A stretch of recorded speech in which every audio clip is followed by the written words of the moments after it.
I went to college for chemistry, and now I run a six-figure photography business. While photography and chemistry may seem like they have nothing in common, I actually believe that the skills I learned getting a chemistry degree were instrumental in my success as a photographer. This video is breaking down the skills I learned while playing with test tubes and how they've shaped my photography business. The good news for you is that you don't have to spend 4 years of your life with your head buried in textbooks. I'm breaking down all the lessons I've learned right here in this video. Starting off with lesson number 1. This is a big one for all photographers, business owners, and chemistry majors. Lesson number 1 is problem solving. If you want to succeed as a photographer, you need to be able to problem solve. You can try and watch all the tutorials you want and try and replicate what they show you. Most of the time, this will be good enough, but there are going to be a lot of times where situations arise where there isn't a guide to what you're facing. In these situations, you're going to need to problem solve. By the way, if this is your first time here, my name is Chris Pieta. I run a product photography company and I teach creative business online through my education company, Creative Biz Launch. Also, check out the new studio. We're now in a bit of a different spot. It's definitely going to take some time to build this spot out, so bear with me as I build this place out. I'm going to put some stuff on the walls back there, but for now, this is what we got. Good news is I do have the work harder sign up, so all is good. I'm excited to build this studio out over the next few weeks. Anyways, back to problem solving. In photography, a lot of situations come up where there isn't a guide for what you're facing. Maybe you're a product photographer and you're working with a new client, let's say a wine company. This is going to be your first time photographing glass bottles. There are a lot of problems that come up when photographing glass. You might try your usual setup and you might see reflections from the light and they're all over the place. And then these other reflections in the room that are showing up on the wine bottle. Time to give up, tell the client you can't do this job, and try to find an easier product. No, obviously not. You're not going to give up. You're going to try and problem solve. Maybe you'll reposition the lights. Maybe you'll switch out the diffuser for a bigger softbox so that the light on the product is softer. Maybe that won't work, so you'll try using double diffusion. By using 2 diffusers, you now realize how nice that light looks on the final product, and you're actually happy with the results. You had a problem, you experimented with different ideas, and you finally landed on a solution. Problem solved. When I was getting my chemistry degree, I was problem solving every day, whether that was me trying to create a new compound in the lab or just me stuck in an organic chemistry problem. I was learning to problem solve.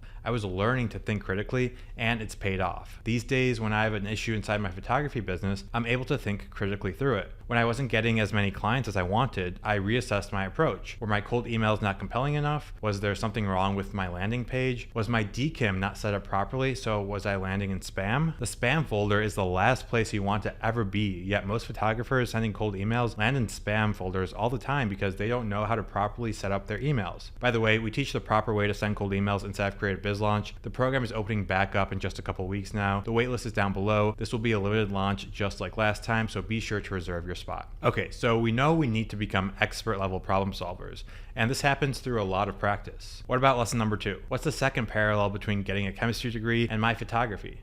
Attention to detail. Every photographer needs to have great attention to detail. When I was in school, I needed fantastic attention to detail every single time I measured compounds or followed procedures.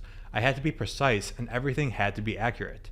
As a photographer, let's use that wine bottle example again. Maybe this time you're pouring the wine into a glass. Sounds like a simple shot, but there's so much that can go wrong if you're not attentive. Did you wear gloves so you didn't leave fingerprints on the glass or the bottle? When you're looking at the photo in post, are you looking for these minor things that can ruin your photo? Now, I'm not saying you need to have the perfect photo, but you can't be making glaring mistakes like this. When you're opening that bottle, you need to make sure that no cork gets into the wine so it doesn't appear in the final photo. When you're setting up your camera, you need to make sure your flash and camera settings are synced so that the motion of the wine ends up frozen. When you're editing the final set of photos, you need to ensure even and accurate colors of the scene and the product. There are just so many situations where the attention to detail that I picked up during college has led me to success in the photography world. The same thing applies to business. You can't have typos on your landing pages. You can't be mistaken with an invoice amount. Your contracts need to be simple yet capture everything involved in the shoot. Attention to detail is key here. Another crucial parallel between getting a chemistry degree and succeeding in photography business is the importance of continuous learning. Okay, next up.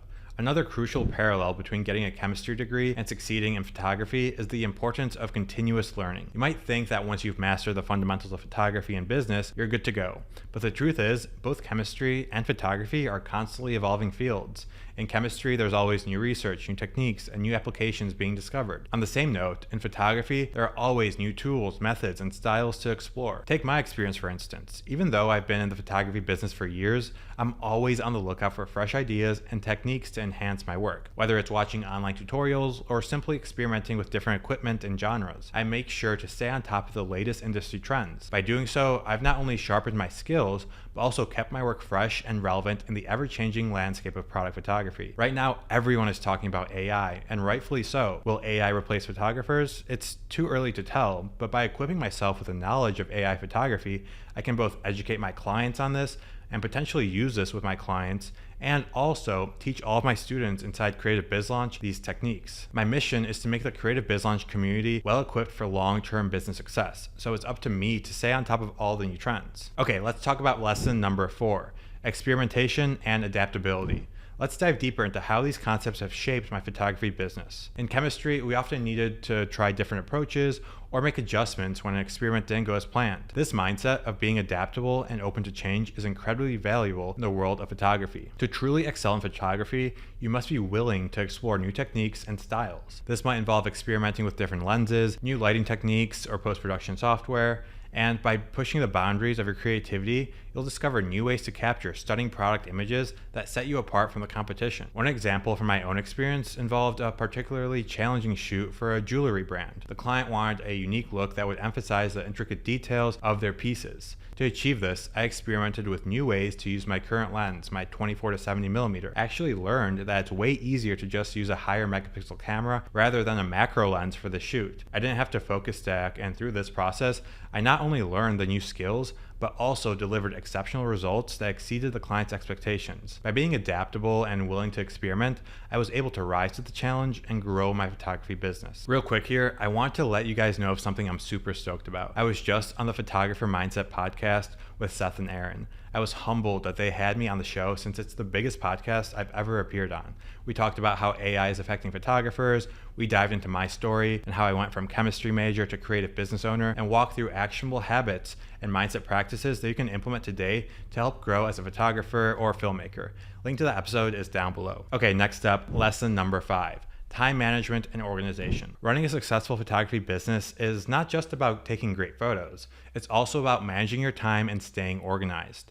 This is where the skills I honed while getting a chemistry degree come into play. My course schedule was honestly brutal. I pulled way too many all-nighters, cramming for exams and writing lab reports, but this did teach me some great things about time management. In the lab, we had to manage multiple experiments simultaneously, often with strict deadlines. This required effective planning, prioritization, and organization. On the same note, in the photography business, managing multiple clients, shoots, and deadlines can be a juggling act. To keep everything on track, I use a combination of time management and organization strategies. Things like creating a detailed shooting schedule. This helps me allocate sufficient time to each project and ensure that I can meet deadlines without sacrificing quality. Number 2, using a project management tool like Notion or Asana. By tracking progress, setting milestones, and assigning tasks, I can stay organized and collaborate with my team members more effectively. Number 3, establishing a clear post-production workflow. Streamlining the editing process allows me to deliver final images to clients faster and more consistently. Number 4, setting aside dedicated time for business development. This ensures I'm always working on growing my client base and staying connected with peers. And finally, this one's actually really important. Number 5, prioritizing self-care and work-life balance. Taking breaks and setting up boundaries helps prevent burnout and ensures I'm always at my best, both creatively and professionally. By applying these 5 time management and organization strategies, I've been able to scale my photography business consistently and deliver high quality work and maintain a healthy work-life balance. Remember, the skills you develop in one area of your life can often be applied to other areas, as I've done with my lessons from my chemistry degree. Embrace these principles and you'll be well equipped for success in your photography business career. That's all I got today. My name is Chris Pieta. Thank you so much for watching, and I'll see you in the next video.